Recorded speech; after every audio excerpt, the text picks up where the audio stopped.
Shalom, everybody. Welcome to this week's Journey Through Torah. This week we're in Terumah. We are in the portion where we're now learning what the tabernacle is supposed to look like. We read throughout the Torah, especially this part's right here, that these are instructions that were given to Moshe, that the people of Israel were to follow without any mistakes. And that's a pretty big task.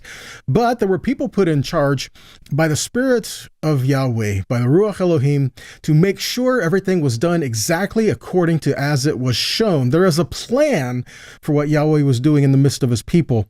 And we're going to show some of that today. And this plan, this imagery, is prophetic and revealing to us about what the Father wants to do in you as well. You know, we're going to talk about the tabernacle, right? The word is Mishkan.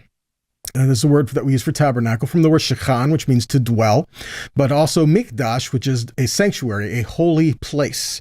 So we're going to see some things in here today. Is it important to have a holy place for Yahweh to dwell? Yes, absolutely. And a lot of people, when we get to these portions where we start talking about the tabernacle, say, well, don't you know you are the temple of the Holy Spirit? You know what? I would agree with that. Okay, first off, without any doubt, yes, I would agree with that. But does that negate the fact that there was a tabernacle in the midst of them and that Yahweh had a place where all Israel was supposed to come together, especially in the Shalosh Regalim, the three festivals that they were supposed to appear where he established the tabernacle and temple when it stood, for them to come and to worship him, to be a part of a people called Israel. See, the tabernacle was a central focus for Israel. This was a point of knowing that Yahweh was with his people. But as well, it was a sense of, okay, but I want you to carry my presence with you wherever you go. So it's the combination of these two things. Plus, we get into things like, how can you say, well, you're a temple for the Ruach to dwell, you're a temple for his presence, if we don't understand what the tabernacle and the temple looked like, how it functioned, what was its purpose, what were the things that were going on. So we do have some roles to study in there. We first have to learn what was established before we start making up metaphors and other issues for it, right? Okay. So we're going to get into a few things in here today. First, there's some keynotes that we need to look at. So we're in Terumah. Terumah is an offering. Terumah is something that is lifted up before Yahweh, not necessarily a sacrifice or a sacrifice that's put on the altar, is what I mean. There were other things that were given here as Terumah, something that was dedicated, set apart to Yahweh, which we'll break that down here very shortly, okay? But first off, who was to give to the building of the tabernacle? And you would say, well, Israel, of course. You would be right. But some would say every single person in Israel gave. Now, while I believe that every single person among Israel had a role to play in the tabernacle being among them, there were certain key people that were to make sure it functioned correctly, that it was set up properly, that the area was kept holy and undefiled. There were different people with different responsibilities. And when they were building it, there were things that they needed as well. So did all Israel give to the building of the tabernacle to have it in their midst? Of course, this is something that would benefit all Israel, but did they all come to the place of making sure it was in their midst? And this is some things that we get into today. All right. So let's start off. Let's go Exodus 25. 1 and 2, Adonai spoke to Moshe, saying, tell Bnei Israel, tell the people of Israel, the sons of Israel, to take up an offering for me. Look at this. From anyone whose heart compels him, you are to take my offering. So this begs a question. How do you give to Yahweh? I mean, it's not like he's physically right here in front of us that we can say, I want you to use this for your kingdom, right? There's not a specific way to do this, is there? Well, how do we give to Yahweh? And the idea here is everything that Yahweh has given us, we give to him. Everything that Yahweh has given within us, for us, everything he's given us the ability to work, the ability to live our lives, the ability to provide for our households and to provide for this, to have a means in the community, we give back to him. So these are some things that we look at, right? So we give of ourselves for whatever is needed to show that Elohim is here among us, here now, day by day. Okay? And this is not something everyone is willing to do. It's just facing the facts, right? Not everyone sees this as important. No, I want to go do my own thing. I want to just be apart from the community. I don't want to have any connection or relation with anyone else. And I mean, there's a difference between if it's just not available to you where you live, but It's also a different understanding of, do you desire it? This is, again, one of the key connecting points why Yahweh wanted the people to go to Jerusalem. We're not in that portion of scripture today, but this is what he wanted us to keep in mind, that we are connected to him, but we are a part of a people. So how do we give to Yahweh? How do we do this? Well, it starts off when he says, "V'yichichu li," to give to me. We read from Samson Raphael Hirsch in the Pentateuch. It says, nothing is to be given directly to God, but the gifts of each individual are to be given to the community for divine purposes. You see that? This implies that it is not the individual, but the community who has to erect the institutions for God's purposes. And it is not for single givers, just individuals, but for the community that these arrangements have to be established, right? So these are some things that we look at today when we're giving to the means of having a place for Yahweh to dwell among us. Again, yes, it needs to be us in our lives day by day, but there is an important role in coming together with other people like-minded to worship, to edify one another, to help build each other up, and to not lose connection with your purpose here, okay? So we have Terumah, what you lift up, and what we learn is that when you lift up and dedicate something to Yahweh, yes, it's given for holy purposes, it's given for divine things, but as well, in the process of giving, you enable that to be in your midst. So by giving to the divine things, you're making sure these divine things are among you. You benefit from that. So in turn, you give to elevate the presence of Yah around you, but by the presence of Yah being around you, you also are lifted up yourself. See that? Makes me think of Yeshua. It says, "Give, it will be given to you." Now, I'm not just talking about money, guys. Normally, it's at this point where people either turn off the video or pull up other things that I'm not saying. Okay, what I am saying is that means everything. Okay, yeah, it includes money, offerings, things like that. But I'm talking every aspect of your life, everything, because when Yeshua said, "Give, it will be given to you," it was in regards to everything that you give. Everything that you do will be returned to you. You know, you help someone out, you'll get help back. You speak evil of someone, that's going to be returned to you as well. You bless someone, that's going to be returned to you as well. Every aspect of our lives follows this principle. Okay, you give to holy things, and then the holy things are being around you. You reap benefits of that. You have blessing for that. Okay, these are some of the things we're talking about. So Terumah, the word Terumah is from the word rum, means to be raised above something, hence lifted up out of something, to be separated for a higher purpose. It's related to this word nadav, which is also related to nataf. Okay, but we're talking about etymology here. Okay, so these are related words. It means to flow out, or to flow from within, to incite, to make a gift. It means something that is complete free will. It's something you're not coerced, you're not urged. It's just the need is there. It's put there. It's spoken. This is what you need. And do you feel that worthy to have in your midst? Then the people gave to it, right? So again, we're talking the etymology of the word terumah is not just a contribution, but something that is raised. Jonathan Sacks puts it this way: when we give, it's not just our contribution, but we who are raised up. We survive by what we are given, but we achieve dignity by what we give. What do we feel is important to us is where we focus our time, our efforts, our energy, everything in our life, right? So we give to what we feel is important of whatever we can to make sure this is around us. So when we're told in the scripture to give, but to receive the terumah from whoever heart compels him, whoever is compelled to do so, right? Not coerced to do so, compelled to do so. So the question is, are we willing, without any coercion, to give to the needs of the kingdom of Yahweh when it is put before us? We find some things like Proverbs 22:9, where it says, "Blessed are those who are generous." 2 Corinthians 9:7 says, "Each should give according to what he has decided in his heart, not grudgingly or under compulsion, for God loves a cheerful giver." 3 John 1:5-6 says, "Dear friend, you are being faithful to God when you care for the traveling teachers who pass through, even though they are strangers to you. They have told the assemblies here of your loving friendship. Please continue providing for such teachers in a manner that pleases God." See, so it's a matter of what we are giving to make sure that the work of the kingdom continues in our midst, in our lives personally, but as well as an outreach of those beyond us who may help in ways we never can, right? So the question here is, are we willing? Well, the question back then was, were all of them willing? Let's take a look at it. Exodus 35, we will go forward a little bit. Exodus 35, verse 4. Moses says to all the congregation of the people of Israel, this is the thing that Yahweh has commanded. Again, we have the plan was given, and then we see Moshe going and reiterating it to the people, right? So this is what we have here, verse 5. Take from among you a contribution to Yahweh. Whoever is of a generous heart, let him bring Yahweh's contribution. Then he goes through and he lists some of the things that are needed, right? But then what happens? Exodus 35:20. So all the congregation of the people of Israel departed from the presence of Moses. So they all went back to their tents. They all went back to their dwelling places. They probably talked it over with one another. It's like, well, what are you thinking? This is what I'm thinking. What are you thinking? And what do you want to do here, right? So what happens next? Okay, we see in the next verse, 21. And they came. So the question is, who are they? It doesn't say, and all the congregation came back.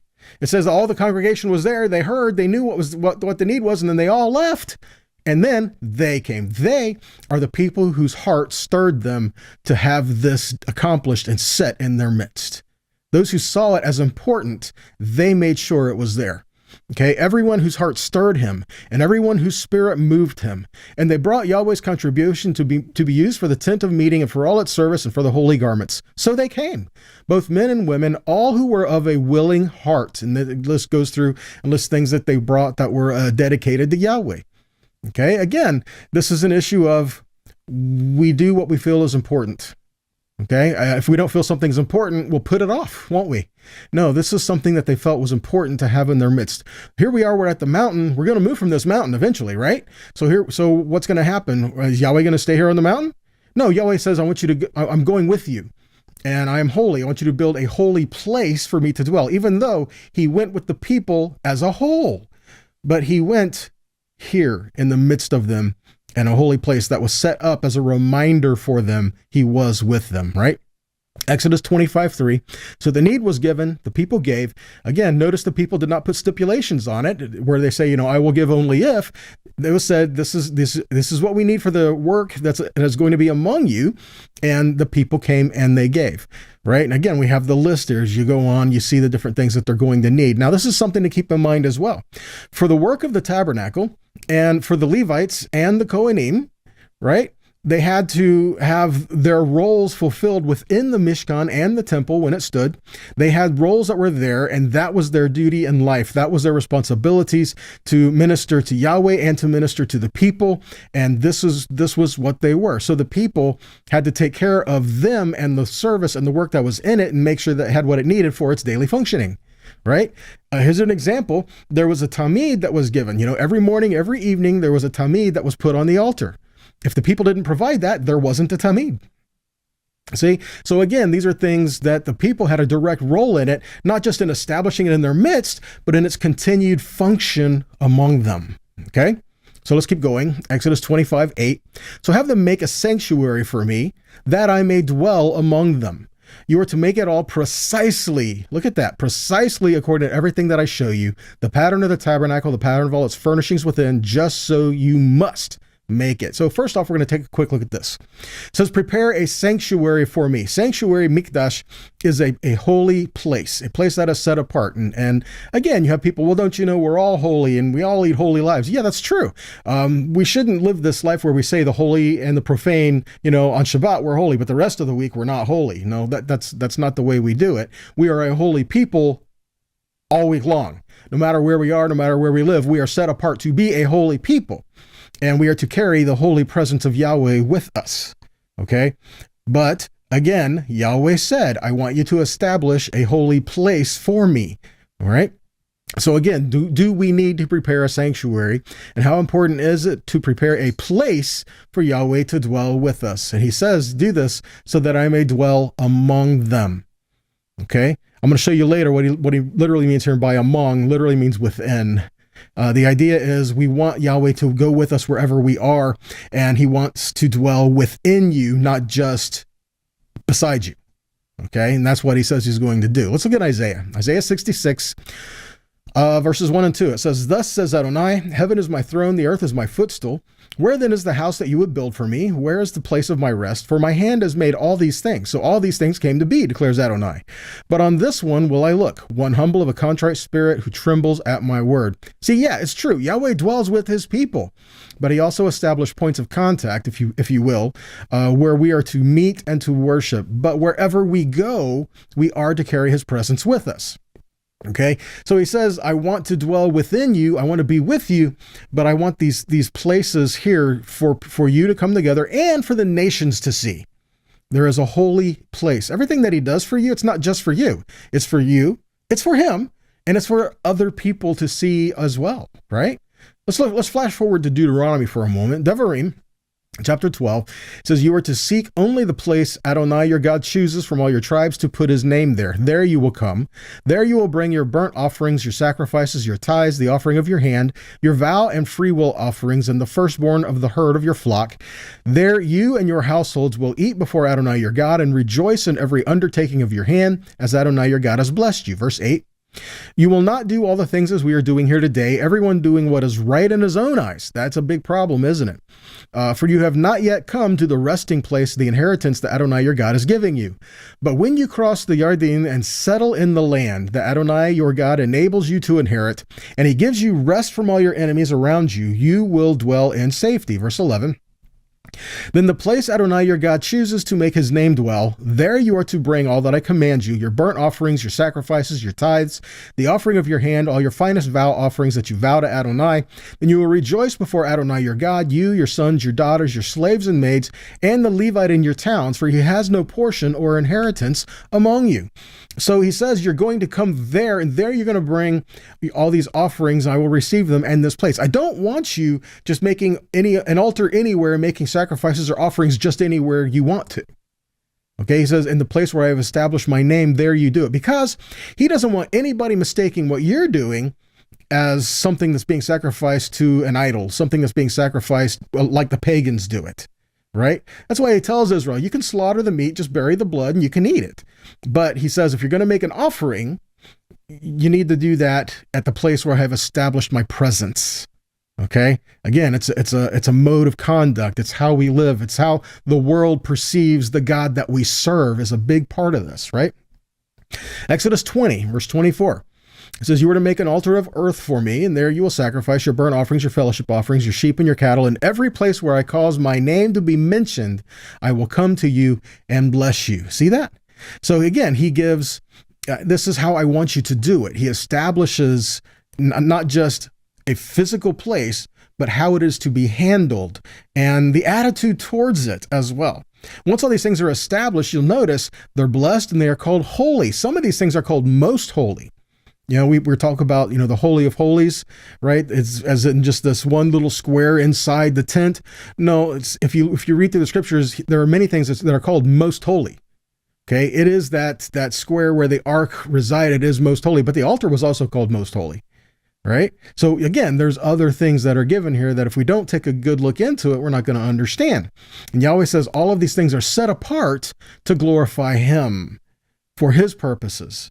And it is our role to be established in that and to come to him as he instructs.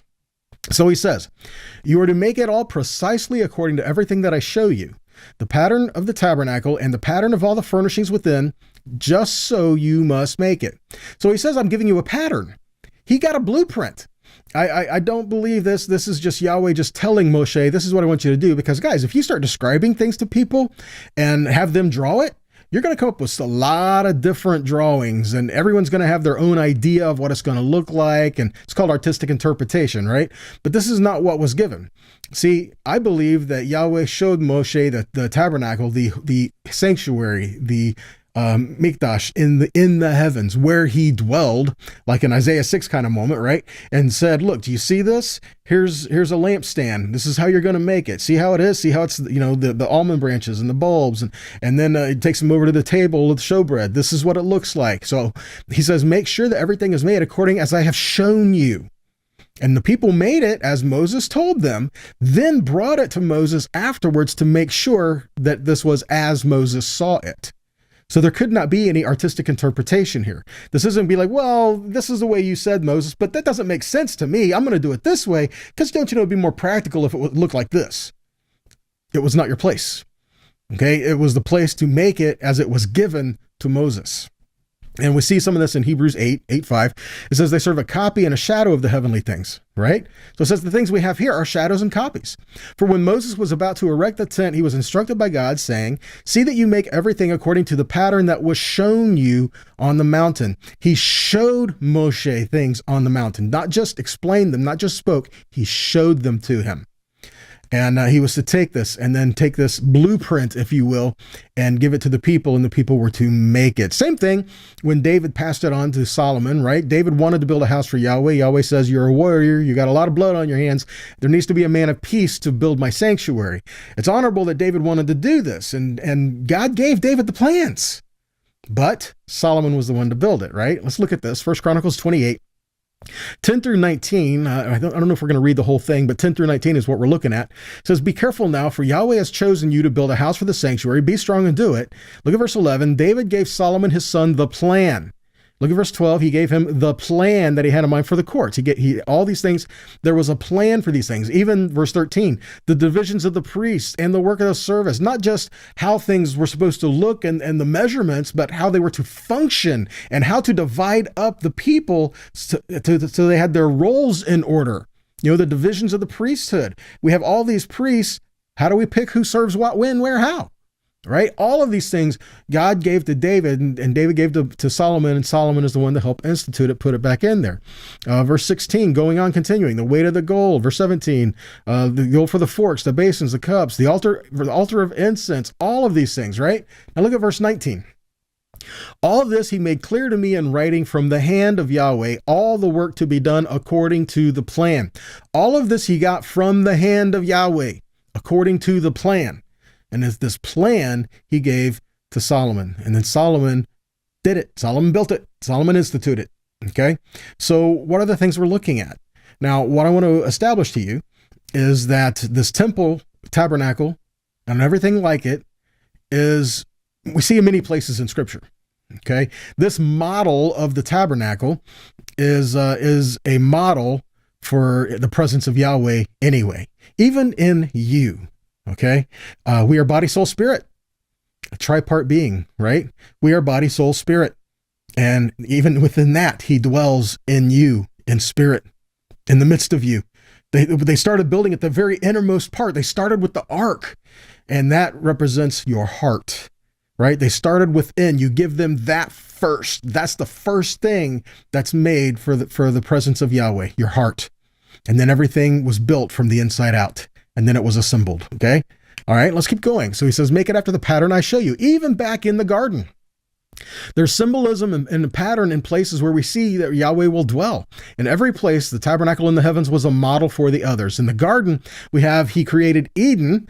Then there was Gan Eden. There was a garden in Eden, eastward, and then eastward, he planted the garden, right? It was opening to the east, just like the tabernacle, opening in the east. Then in the midst of the garden, he had the tree, right? The tree of life was there in the midst of the garden. So again, this is a three-part structure, three main parts that we're looking here. What about on the mountain, Mount Sinai itself? This still follows this model. We have Israel all around at the base, but then there was a point where only those that were invited could come up past that point. And then once you get further in, there was only a point where Moses was allowed, right? So again, we have a picture of like the courtyard and then the holy place and the most holy place. Okay. And again, we see this over and again in multiple places. What about the Mishkan? This is what we're looking at in the Mishkan. Okay, so again, you have the picture here. You have the courtyards, then you have the outer court, you have the holy place and the most holy place, right? In the temple, you see the same kind of thing. There's a courtyard, and then there's a holy place and a most holy place, right? You've got a picture here of Solomon's temple and Herod's temple.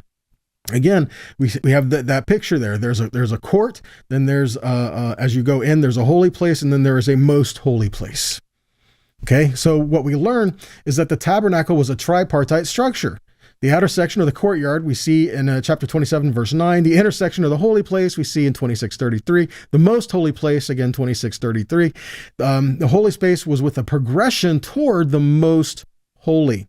The closer you approached, the more aware you were to be of the responsibility of the holy things. The closer you got in there, there was a requirement for you to be holy, clean, and certain ways you had to do things. You couldn't just approach however you wanted.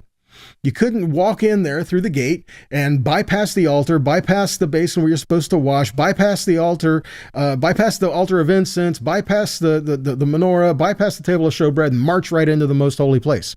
You would die. Okay. Further, you had to go in one direction. There's only one way you could go in. You couldn't tunnel under and try to dig into the most holy place or drop in from above. Didn't work. There's only one way you were going in. And the closer you got to the presence of Yahweh, the more you had to realize the holy things and understand your role and how to approach. Okay, that's why those who were established in there, the Levi'im, the Kohanim, they were established in what they were taught and instructed specifically on how they were to do their responsibilities and to guard that as well. Okay, so again, while the Mishkan is real, there is also much symbolism that is involved in it. We find in the Zondervan Illustrated Bible Backgrounds Commentary, he says, in fact, there is sufficient reason to suggest that the tabernacle contained much symbolism that relates to the divine garden, the Garden of Eden. This type of connection has been observed between the temple in Jerusalem and the Garden of Eden, but it also applies to the tabernacle. As we continue, the Genesis narrative describes the Garden of Eden as being entered from the east, as was the tabernacle. The cherubim were stationed to guard access to the garden, as cherubim were erected in the tabernacle to protect the presence of Yahweh. Adam in the Genesis story was placed in the garden to work it and take care of it. The combination of these verbs occurs again in the Pentateuch only with reference to the duties of the Levites who took care of the tabernacle. The lampstand as a tree of life fits within this garden symbolism as well. And we see again in Hebrews 9, verse 22, where it says, with blood, almost all things are purified according to the Torah. And without the shedding of blood, there is no forgiveness. We touched on this before, where this is also implying the Jubilee years as well. It says, without the shedding of blood, there is no remission, or this relates to the Hebrew word yovel. So we're talking about a Jubilee and a forgiveness of debts and a returning back to your inheritance. There's a lot there, not getting into all that today, though. Verse 23. Thus it was necessary for the copies of the things in the heavens to be purified with these, but the heavenly things themselves with better sacrifices than these. For the Messiah did not enter with a sanctuary made with human hands, but a copy of the true one, but into heaven itself, now to appear in the presence of God for us. See that? So what Yahweh is since is establishing, Adam was made in the image of Yahweh, and the things that Yahweh had done, he kind of gave Adam to do as well, like rule over the earth, right? Have dominion over, do all these things. And there are many things that he wants us to do. One, to remind us of who he is and what he has done. And we have some of that purpose here on the earth to establish that. And we can see some of these similarities as well. Example, in the universe, in Genesis, God made the sky. He made the two large lights. He made the beasts of the earth. He saw all that he made, and behold, it was good. The heavens and the earth and all their array were completed. And God completed all the work that he had done, and God blessed it, and he sanctified it. In regards to the Mishkan, we see it says, they shall make me a sanctuary. They shall make me an ark, make the table. Moses saw the skilled work, and behold, all they had done. As God had commanded, they had done it. All the work of the tabernacle, the tent of meeting, was completed. Moses completed the work, and Moses blessed it. And you shall sanctify it and all its vessels. Again, we have a combination of these two. In essence, what we're doing is, as the tabernacle is being built, we are literally building on earth what is in heaven. Haven't we prayed this before? On earth as it is in heaven, right? That should be something for us to keep our focus. Every day we are to build on earth what Yahweh established in the heavens. Build it around us and within us. We have a role to do that. And in that, we need to study. We need to study. If we are a holy people, we need to know, what does that mean? What do a holy people, what do they act like? What do they do? And again, ultimately you could say, always pointing towards the presence of Yahweh and pointing towards his kingdom. But how do we do that? And that's where the Torah comes in. It instructs us how to walk in his righteousness, how to walk in his word, his ways. And as we do the things that he has said for us, he dwells with us. Okay? So the body of Messiah is referred to as a temple for Yahweh. What better way for Yahweh to dwell among men than to dwell within them? And this is what we see in 2 Corinthians 6:16 and 17, where it says, what agreement can there be between the temple of God and idols? For we are the temple of the living God. As God has said, I will house myself in them, and I will walk among you, and I will be their God, and they will be my people. Therefore, Adonai says, go out from their midst, separate yourselves, don't touch what is unclean, then I myself will receive you. See that? As a holy people, you have responsibility to walk as a holy people. Okay? And he says, I will house myself in them. Where did he say I will house myself in them? I thought it was just a matter of I will walk among them. Well, there's a few places, one of which we find in Leviticus. In Leviticus, we find chapter 26, verses 11 and 12. It says, I will put my tabernacle among you, and I will not reject you, but I will walk among you and be your God, and you will be my people. Now look at this, where he says, I will put my tabernacle among you. It's mishkani, that's my tabernacle, betochechem. This word betochechem is from the Hebrew word tavek, is the root word there, and it means literally to be in the very center of, not just build me a house next to yours. No, it means I will dwell in the very center of you. By having the model of the tabernacle within the center of the camp, it's a representation that Yahweh wants to dwell in the very center of you and be your God, to dwell within your heart, to dwell within your spirit. He's dwelling within you by you making sure you have within your heart established a place for him to dwell. See that? Okay, so that's the question, isn't it? Are we preparing a place for Yahweh to dwell? This could be physically. This can be within ourselves. Are we preparing our hearts for gathering together with one another?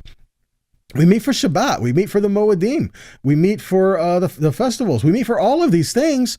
Are we preparing ourselves for that? Or are we just going through the motions? Or are we actually saying, I am doing this as a holy thing. I am honoring Shabbat as a holy thing. I am going to meet with my King. I am going to meet with my Redeemer.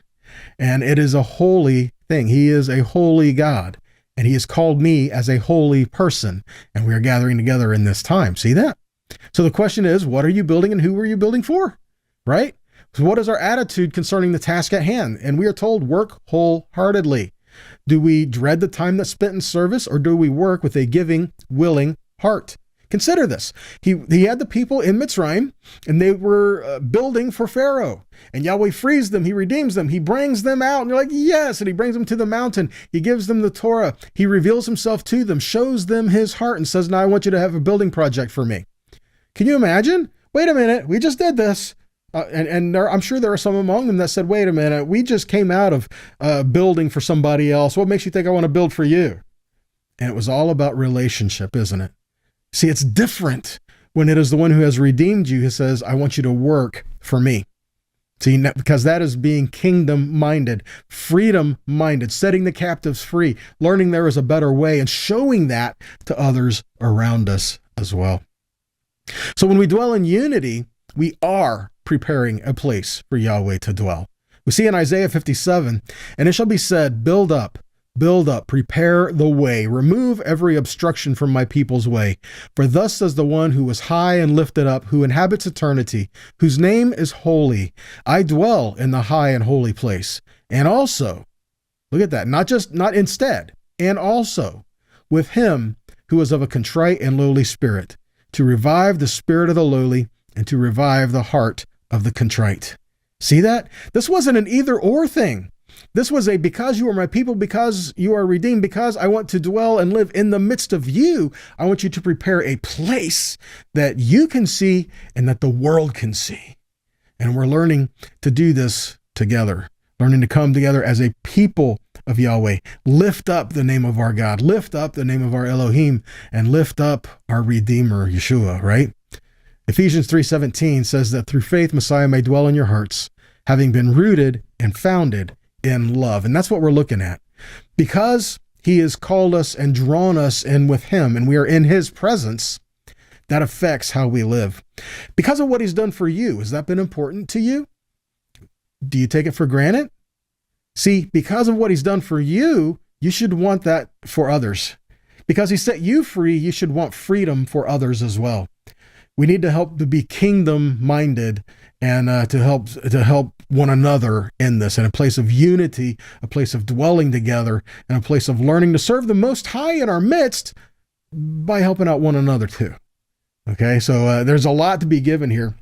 I pray that in these notes that we've given here, I hope that there's some things there to kind of shoot forth for your own study, for your own edification, for your own time, more stuff that you can share as well, right? So I do hope this has been an encouragement to you. I do hope this has been a challenge for you as well, and I hope that it blesses you, okay? If this has been a blessing to you, would you consider making a donation to help us and enable us to continue doing these videos and making these and help putting them out there as well? Share them. If you like what you're hearing, if it is a blessing to you, then share them with people that you know. Share them whatever kind of social media that you use, or text links or whatever. However Yahweh puts it on your heart, share them so that they can be a blessing to others as well. Okay. So until next time, I pray that you are blessed and that you be a blessing to others around you, and just live the life that He's called us to live. Okay. So be blessed and shalom.